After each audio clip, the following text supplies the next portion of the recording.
Captain? Yes, number one? Just had some sort of report thingy from number two. Oh dear.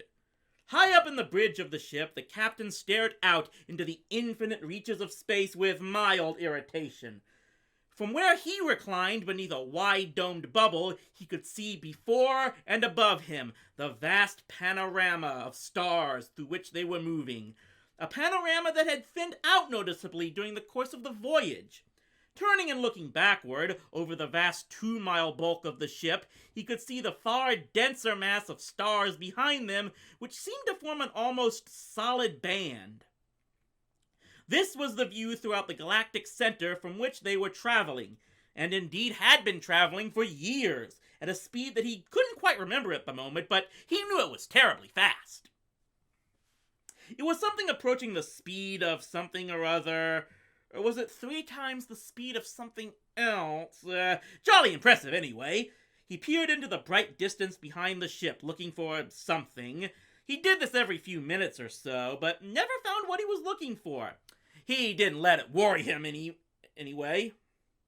He didn't let him worry him, though. The scientist chaps had been very insistent that everything was going to be perfectly alright, providing nobody panicked, and everybody got on and did their bit in an orderly fashion. He wasn't panicking. As far as he was concerned, everything was going splendidly. He dabbed at his shoulder with a large, frothy sponge. It crept back into his mind that he was feeling mildly irritated about something. Now what was that all about? A slight cough alerted him to the fact that the ship's first officer was still standing nearby. Nice chap, number one. Not of the very brightest, had the odd spot of difficulty tying his shoelaces, but jolly good officer material for all that. The captain wasn't a man to kick a chap when he was bending over trying to do up his shoelaces, however long it took him. Not like that ghastly number 2, strutting about all over the place, polishing his buttons, issuing reports every hour. Ship still moving, Captain! Still on course, Captain! Oxygen levels being maintained, Captain! Give it a miss was the captain's vote. Yes, that was the thing that had been irritating him. He peered down at number 1. Yes, Captain, he was shouting something or other about having found some prisoners. The captain thought about this. Seemed pretty unlikely to him, but he wasn't one to stand in his officer's way. Well, perhaps that'll keep him happy for a bit, he said. He's always wanted some. Ford Prefect and Arthur Dent trudged onward up the ship's apparently endless corridors. Number 2 marched behind them, barking the occasional order about not making any false moves or trying any funny stuff. They seemed to have passed at least a mile of continuous brown Hessian wall weave. Finally, they reached a large steel door which slid open when Number 2 shouted at it. They entered. To the eyes of Ford Prefect and Arthur Dent, the most remarkable thing about the ship's bridge was not the 50-foot diameter hemispherical dome which covered it, and through which the dazzling display of stars shone down on them. To people who have eaten at the restaurant at the end of the universe, such wonders are commonplace. Nor was it the bewildering array of instruments that crowded the long circumferential wall around them. To Arthur, this was exactly what spaceships were traditionally supposed to look like, and to Ford it looked thoroughly antiquated. It confirmed his suspicions that Disaster Area's stunt ship had taken them back at least 1 million, if not 2 million years before their own time.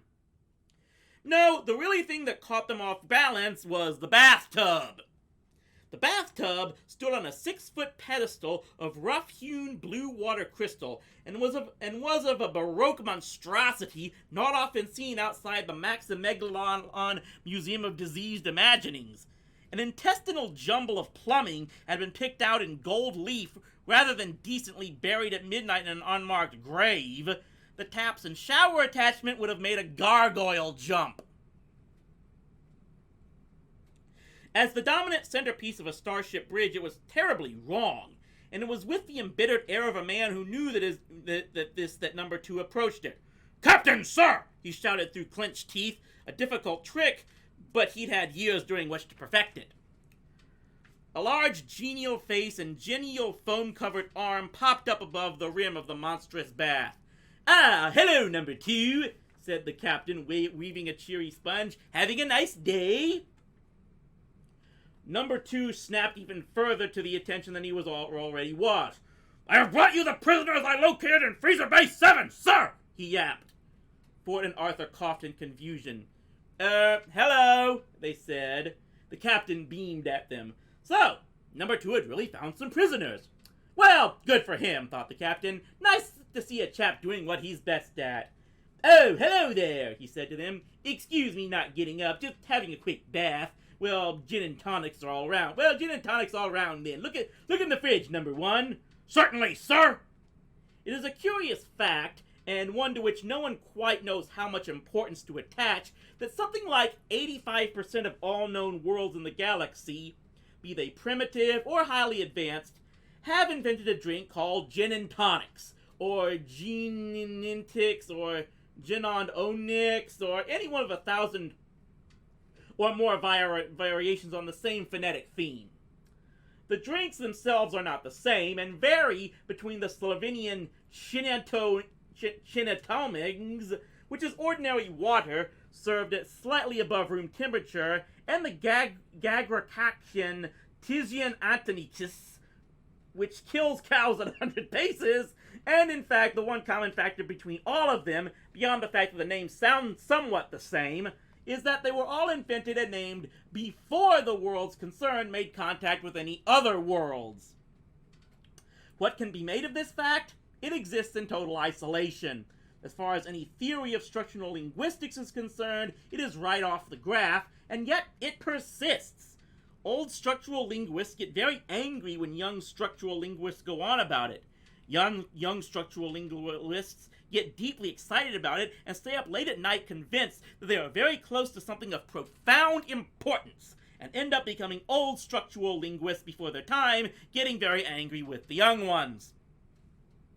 Structural linguistics is a bitterly divided and unhappy discipline, and a large number of its practitioners spend too many nights drowning their problems in Wishkin sodas. Sorry if I don't get that right, people. Sorry. Number 2 stood before the captain's bathtub, trembling with frustration. "Don't you want to interrogate the prisoners, sir?" he squealed. The captain peered at him in bemusement. "Why on Gilgit Fincham should I want to do that?" he asked. "To get information out of them, sir! To find out why they came here!" "Oh, no, said the captain. "I expect they just dropped in for a quick gin and tonics, don't you?"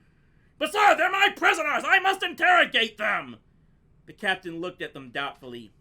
"Oh, all right," he said, "if you must. Ask what they wanted to drink." A hard, cold gleam came into number 2's eyes. He advanced slowly on Ford Prefect and Arthur Dent. "All right, you scum," he growled. "You vermin!" He jabbed Ford with the killer zap gun. "Steady on, number 2, admonished the captain gently. "What do you want to drink?" Number 2 screamed. "Well, the gin and tonic sounds very nice to me," said Ford. "What about you, Arthur?" Arthur blinked. "What? Yes," he said. "With ice or without?" bellowed number 2. "Oh, with, please," said Ford. "Lemon?" "Yes, please," said Ford. "And do you have any of those little biscuits, the cheesy ones?" "I'm asking the questions!" howled number 2, his body quaking with apoplectic fury. Number 2, said the captain softly. "Sir!" "Shove off, would you? There's a good chap. I'm trying to have a relaxing bath."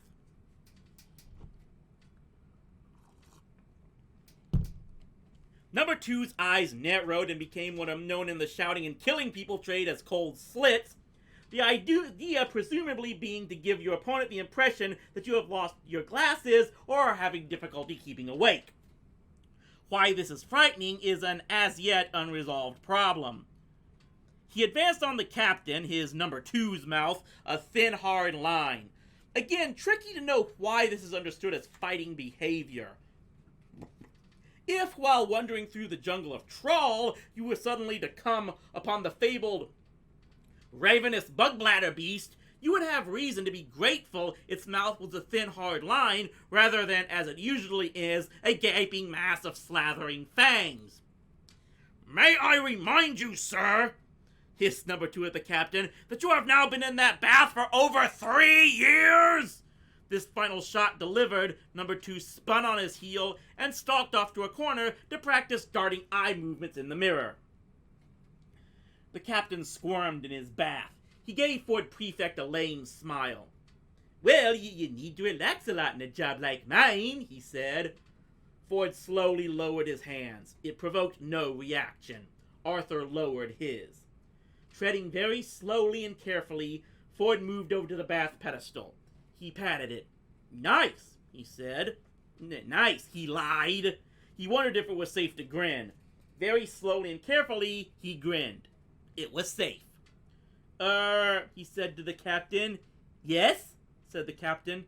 "I wonder," said Ford, "could I ask you actually what your job is, in fact?" A hand tapped him on the shoulder. He spun around. It was the first officer. "Your drinks?" he said. "Ah, thank you." He and Arthur took their gin and tonics. Arthur sipped his and was surprised to discover it tasted very like a whiskey and soda. "I mean, I couldn't help noticing," said Ford, also taking a sip, "the bodies in the hold." "Bodies?" said the captain in surprise. Ford paused and thought to himself. Never taking anything for granted, he thought. Could it be that the captain doesn't know he's got 15 million dead bodies on his ship? The captain was nodding cheerfully at him. He also appeared to be playing with a rubber duck. Ford looked around. Number 2 was staring at him in the mirror, but only for an instant. His eyes were constantly on the move. The first officer was just standing there holding the drinks tray and smiling benignly. "Bodies?" said the captain again. Ford licked his lips. "Yes," he said. "All those dead telephone sanitizers and account executives, down on the hold." The captain stared at him.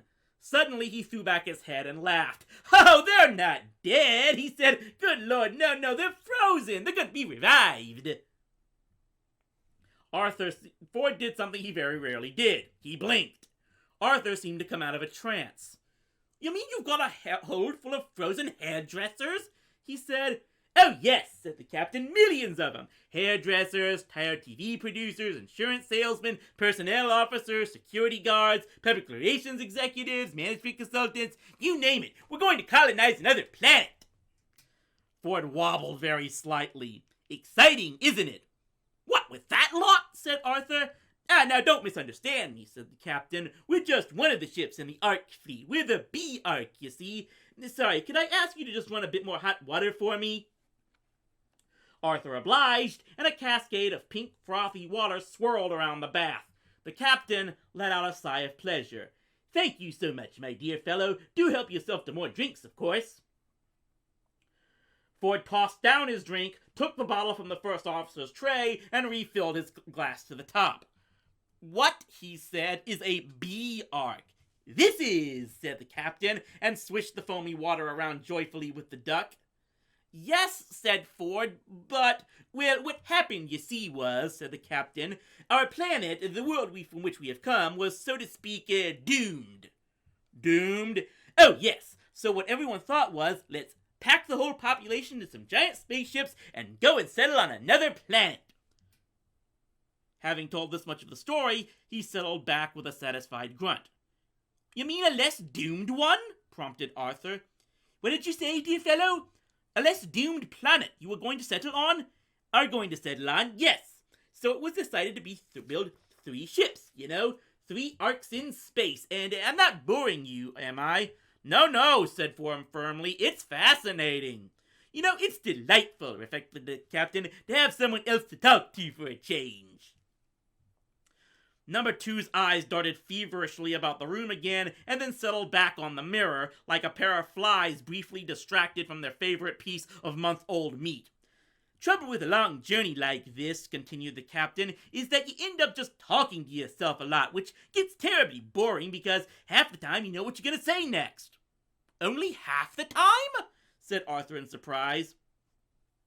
The captain thought for a moment. Yes, about half, I'd say. Anyway, where's the soap? He fished around and found it. Yes, so anyway, he resumed, the idea was that into the first ship, the A ship, would go all of the brilliant leaders, the scientists, the great artists, all the achievers. Then into the third, or C ship, would be all the people who did the actual work, who made things and did things. And then into the B ship, that's us, would go everyone else, the middlemen, you see. He smiled happily at them. And we were sent off first, he concluded, and hummed a little bathing tune. The little bathing tune, which had been composed for him by one of his world's most exciting and prolific jingle writers, who was currently asleep in hold 36, some 900 yards beneath them, covered what would have otherwise been an awkward moment of silence. Ford and Arthur shuffled their feet and furiously avoided each other's eyes. Said Arthur after a moment, what exactly was it that was wrong with your planet then? Oh, it was doomed, as I said the captain. Apparently it was going to crash into the sun or something, or maybe it was the moon was going to crash into, something of the kind. Absolutely terrifying prospect, whatever it was. Oh, said the first officer said suddenly, I thought it was that the planet was going to be invaded by a gigantic swarm of 12-foot piranha bees. Wasn't that it? Number 2 spun around, eyes ablaze with a cold, hard light that only comes with the amount of practice he was prepared to put in. That's not what I was told, he hissed. My commanding officer told me that the entire planet was in imminent danger of being eaten by an enormous mutant star goat. Oh, really? Said Ford Prefect. Yes, a monstrous creature from the pit of hell, with scything teeth 10,000 miles long, breath that would boil oceans, claws that could tear continents from their roots, 1,000 eyes that burned like the sun, slavering jaws 1,000,000 miles across, a monster such you has never, ever. And they made sure that they sent your lot off first, did they? Inquired Arthur. Oh, yes, said the captain. Well, everyone said, very nicely, I thought, that it was very important for morale to feel that they would be arriving on a planet where they could be sure of a good haircut and where the phones were clean. Oh, yes, agreed Ford. I can see that would be very important. And the other ships, they followed along after you, did they? For a moment, the captain did not answer. He twisted round in his bath and gazed backward over the huge bulk of the ship toward the bright galactic center. He squinted into the inconceivable distance. Well, it's funny you should say that, he said, and allowed himself a slight frown at Ford Prefect, because, curiously enough, we haven't heard a peep from out of them since we left 5 years ago, but, they must be behind us somewhere. He peered off into the distance again. Ford peered with him and gave a thoughtful frown. Unless, of course, he said softly, they were eaten by the goat. Yes, said the captain with a slight hesitancy creeping into his voice. The goat. His eyes passed over the solid shapes of the instruments and computers that lined the bridge. They winked away innocently at him. He stared out at the stars, but none of them said a word.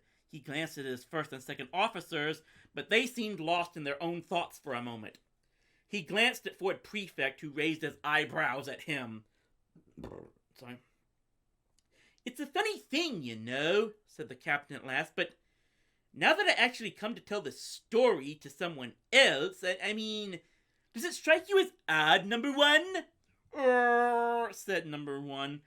Well, said Ford, I can see that you've got a lot of things you're going to want to talk about, so thanks for the drinks, and if you could sort of drop us off at the nearest convenient planet. Well, that's a little difficult, you see, said the captain, because our... Sorry. Well, that's a little difficult, you see, said the captain, because our trajectory thingy was preset before we left Golga Frencham. I think partly because I'm not very good with figures. You mean we're stuck here on this ship? Exclaimed Ford, suddenly losing patience with the whole charade. When are you meant to be reaching this planet you're meant to be colonizing? Oh, we're nearly there, I think. Any second now. It's probably time I was getting out of this bath, in fact. Oh, I don't know, though. Why stop when I'm just enjoying it? So, we're actually going to land in a minute? Said Arthur. Well, not so much land, in fact. Not land as such, no. What are you talking about? Asked Ford sharply. Well, said the captain, picking his way through the words carefully, I think as far as I can remember, we were programmed to crash on it. Crash! Shouted Ford and Arthur. Yes, said the captain. Yes, it's all part of the plan, I think. There was a terribly good reason for it, which I can't quite remember at the moment. It was something to do with, Ford exploded. You're a load of useless bloody loonies, he shouted. Ah, yes, that was it, beamed the captain. That was the reason.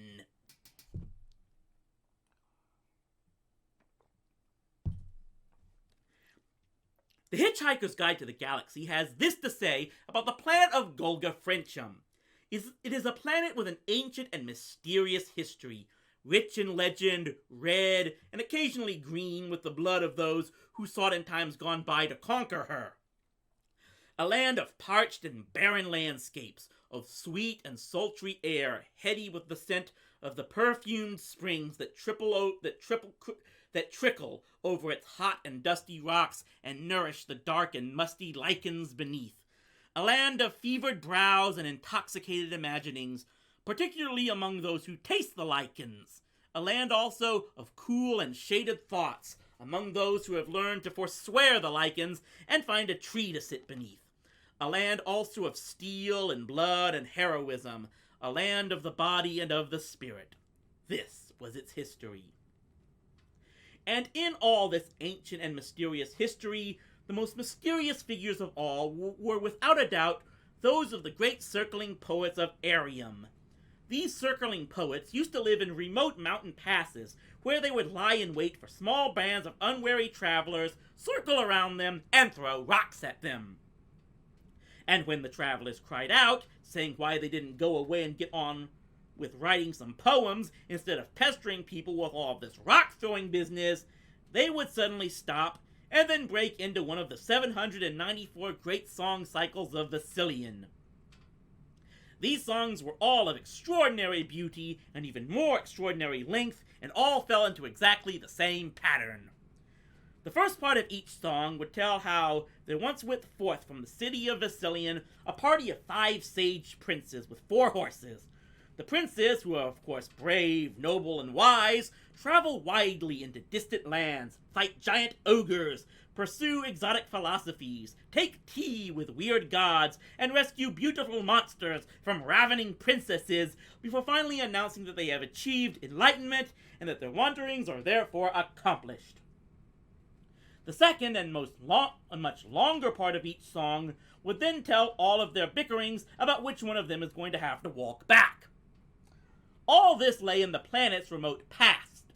It was, however, a descendant of one of those eccentric poets who invented the spurious tales of impending doom, which enabled the people of Golga Frenchum to rid themselves of an entire useless third of their population. The other 2/3 stayed firmly at home and lived full, rich, and happy lives until they were all suddenly wiped out by a virulent disease contracted from a dirty telephone.